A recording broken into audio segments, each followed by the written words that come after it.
Now let's see question number 19, which is the second last question of this paper. We are given a parallelogram. O is the origin, and from O to A is A, and O to B is B. M is the midpoint of BP. The parallelogram means BP should be equal to OA and O to B should be equals to A to P. Okay. Now the position for part A, find in terms of A and B, giving your answers in its simplest form, B to A. So we have to start from B and we have to reach A. Okay, all the routes we can take is either A or B. So if I go from B to P, it will be A, and then I go back down here, it will be negative B, because B is going upwards but I'm going downwards, so it will be negative B. Okay, so negative B. So if I go A and negative B, I will start from B and end up at A. So indirectly it is from B to A, we will have A minus B. Okay, A minus B. Now next part, we have to find the position vector of M. The position vector means we have to start from O and end up at M. Remember, M was the midpoint of BP. Okay, so we can go B, and after B we have to go A, but we will just go half of that A. Okay, because this is the midpoint of BP, so it will be, first we will go B and then we will just go half of that A.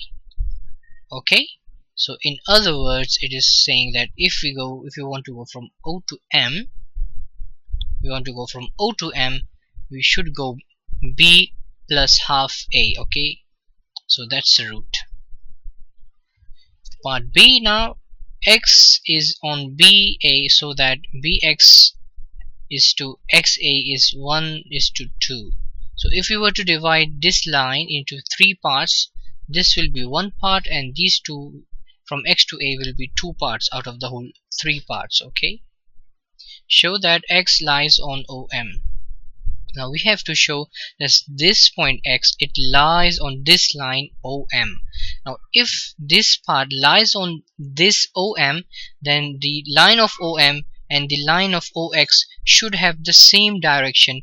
The only difference should be the OM should be a little bit longer than the OX line. Okay, so if you were to multiply the line OX with some number, then we should be able to get an OM. Okay, and if we cannot do that, then they do not lie on the same line. Okay, now first of all, how to get to OX, because we already know OM.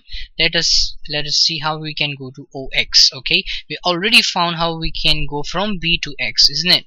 We found, did we? Oh sorry, we found from B to A. If we were to reduce that to just one part out of the 3, we will go to BX. Okay, so B to A was A minus B, this one. So if we just go 1/3 of that, it will be B to X, A minus B. So B to X is this one, and let me just solve it. It will be A over 3 minus B over 3. Okay, now if I have to start from O, end up at X. Okay, if I have to start from O, end up at X, I have to go B plus this route which I already calculated. Okay, so O to B is B. So if I have to go now from O to X, okay, all I have to do is add another route which is a B, and then from B to X already I have found. Okay, so this is my O to X, this whole. Okay, and let me just add B here to just look to simplify it. So it will be 1 over 3 plus 1, and it will be 4 over 3. Oh sorry, it's negative 1 over 3. It will be 2 over 3.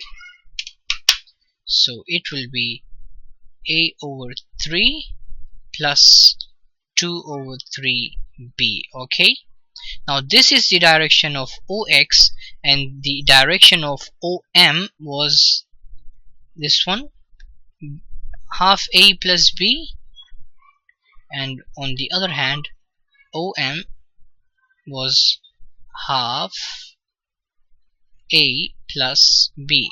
So if we can find half A plus B from this equation, then it means we can say that OM and OX, the line this X point lies on OM. Okay, so let's see if we can do that or not. So this is my let me just take it over here, and let's say if I were to make this exactly the same thing here, can I factorize it? So because as you can see there is nothing with the B, so I have to take the whole 2/3 outside. Okay, now all I have to do is check with A. If it works with A, it means the point lies. Okay, so if I were to multiply 2/3 to 1/2, what will happen is that this 2 will be cancelled with this 2, and I will have 1/3A, and this is exactly the same thing. This is 1/3A, and if I were to multiply this with the B, I will get 2/3B, and this is exactly the same thing. So we can multiply a number with exactly the same direction which we were to get to M, and we'll get exactly. So from the three parts, if we just go two parts of M, we will reach at X. Okay, we will reach at OX, and this is OX, so it means both of the parts lie on one line. Okay, so we can say that finally, if you just want to write it, OX is equals to 2/3 of OM. Okay, hence proved.